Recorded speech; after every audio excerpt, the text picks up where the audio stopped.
Kritikal ang kondisyon ng isang lalaking 17 taong gulang matapos siyang hold-upin at barilin ng mga di pa kilalang salarin sa Pagadian City.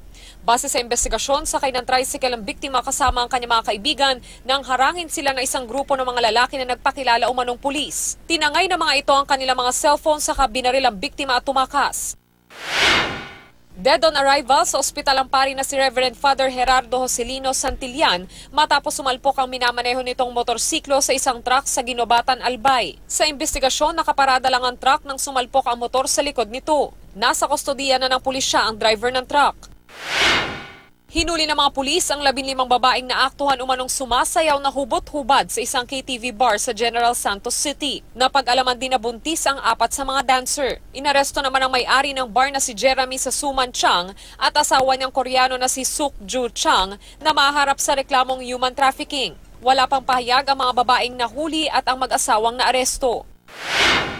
Patay sa tama ng bala sa ulo at likod ang magsasaka na si Rodolfo Batalon sa Bangged Abra. Ayon sa asawa ng biktima, nagpapainom lang sila ng kanilang mga alagang baka at kalabaw nang pagbabarili ng 2 salarin si Batalon. Mabilis ring tumakas ang mga ito. Posible umanong may kinalaman sa away sa lupa ang motibo sa krimen.